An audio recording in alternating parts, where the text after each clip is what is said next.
बिस्मिल्लाहिर्रहमानिर्रहीम। अस्सलाम वालेकुम students. BS math second semester introduction to statistical theory.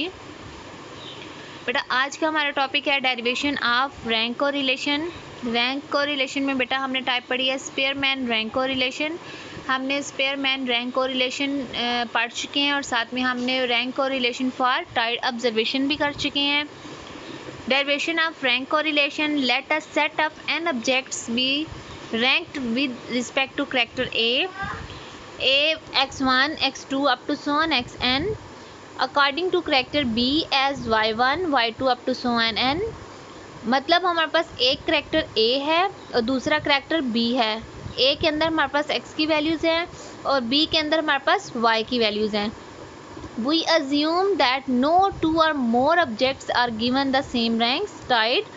हम फर्ज कर लेते हैं कि हमारे पास जो दो या दो से ज़्यादा जो वैल्यूज़ हैं हम उनको सेम रैंक साइन नहीं कर सकते when obviously xi and yi are some two numbers from 1 to n। Product moments coefficient of correlation between the two sets of ranking is। बेटा हमने पढ़ा है कि टू टाइप से हम करते हैं रैंकिंग से, जो हमारे पास स्पेयरमैन वाला कोरिलेशन है और सेकंड हमारे पास ये फार्मूला है। बेटा ये फार्मूला आप लोग लिख लें क्योंकि ये फार्मूले की वैल्यूज़ हमने फाइंड करनी है। ठीक है, कौन कौन सी वैल्यूज़ फाइंड करनी है? हमें चाहिए sum of y, sum of x y, sum of x square, sum of y square. ठीक है बेटा, ये वैल्यूज़ नोट कर लें, हमें ये वैल्यूज़ चाहिए। Since xi and yi are the first n natural numbers, before we have sum of xi is equal to sum of yi। बेटा xi is equal to yi, ये दोनों हमारे पास इक्वल हैं। इसमें हमारे पास सीरीज़ क्या है? 1 + 1 + 3, सॉरी बेटा 1 + 2 + 3 up to so on n। इसका मतलब है कि 1 की पावर 1 है, 2 की पावर 1 है, 3 की पावर 1 है, up to so on n। ये हमारे पास बेटा ज्योमेट्रिक सीरीज़ होती है जिसको ये आप लोगों ने याद कर लेनी है। अगर इस तरह की सीरीज़ हमारे पास होती है तो वो किसके इक्वल होती है? n + 1/2। ठीक है बेटा, इसी तरह हमारे पास sum of x square is equal to है सम ऑफ वाई स्क्वायर। ठीक है, और वो हमारे पास क्या सीरीज़ है? अब ये स्क्वायर है तो बेटा इन सीरीज़ के ऊपर स्क्वायर आ जाएगा, मतलब 1 square + 2 square + 3 square up to so on n square. तो ये बेटा किसके इक्वल होता है?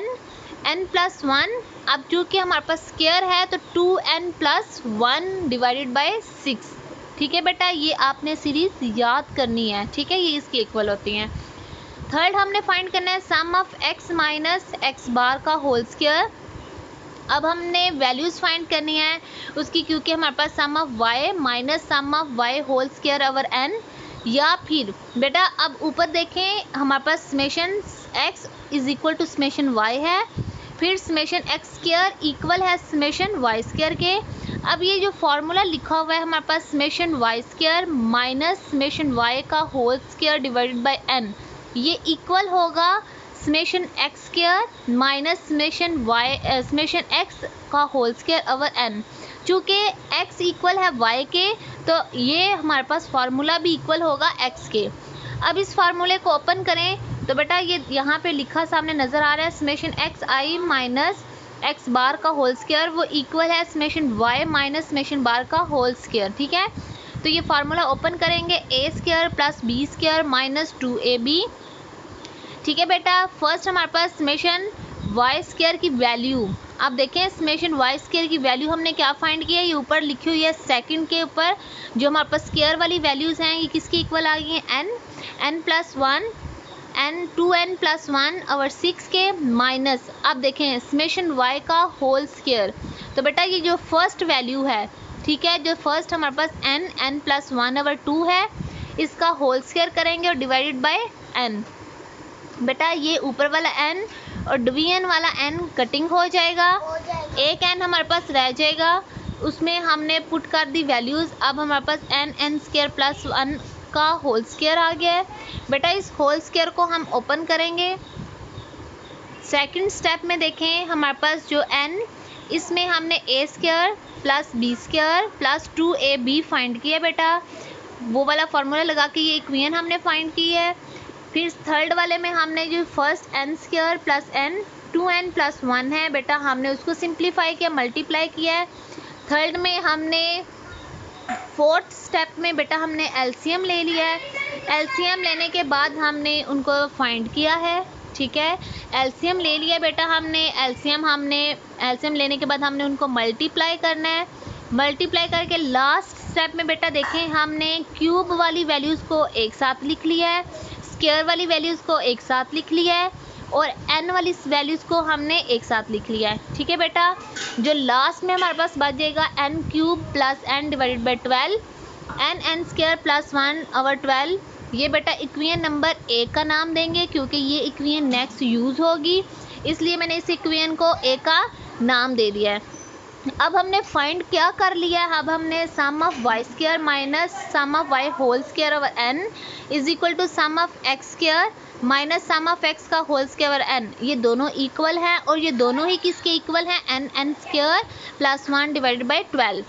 अब हमारे पास, अब हमने जो फोर्थ चीज़ फाइंड करनी है वो सम ऑफ एक्स वाई फाइंड करना है।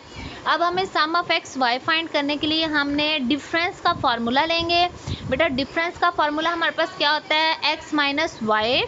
हमने x - y लिया, उसका स्क्वायर लिया, ठीक है बेटा। स्क्वायर लेने के बाद हमने उनकी वैल्यूज़ पुट कर दी हैं। अब हमारे पास समेशन एक्स वाई नहीं है तो हमने समेशन एक्स वाई को दूसरी साइड पे ले गए हैं बेटा। ये देखें हमने दो वैल्यूज़ पुट की हैं, 1 + 1, ये क्या हो जाएगा 2, ठीक है। 2 फार्मूला लिख दिया, माइनस हमने d की वैल्यूज़ को इधर ले आए हैं और -2xy को उस साइड पे ले गए हैं, ठीक है। अब हमने 2 के साथ डिवाइड किया है तो बेटा 2 के साथ डिवाइड कर लिया। अब हमने सब्स्टिट्यूशंस गिव्स, जो फार्मूला फर्स्ट मैंने लिखवाया उस फार्मूले में हमने इन वैल्यूज़ को पुट कर देना है बेटा। पुट करने के बाद अब देखें हमने जो -n² + 1 का होल स्क्वायर है, ये मैं उसको अंदर ले गई हूँ ब्रैकेट के अंदर, -1/2 समेशन d² वो हमारे पास बाहर आ गया, ठीक है। अब बेटा ये जो हमने इक्वेशन नंबर ए फाइंड किया है वो सेम इक्वेशन बन गई है।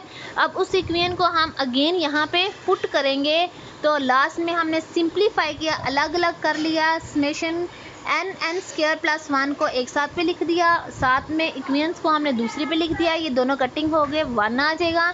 1 - 6 सम d² n² + 1 बेटा, यही हमारे पास स्पेयरमैन रैंको रिलेशन का फॉर्मूला आ गया था जो हमने फाइंड कर लिया है, ठीक है बेटा। आई होप आपको समझ आ गई हो।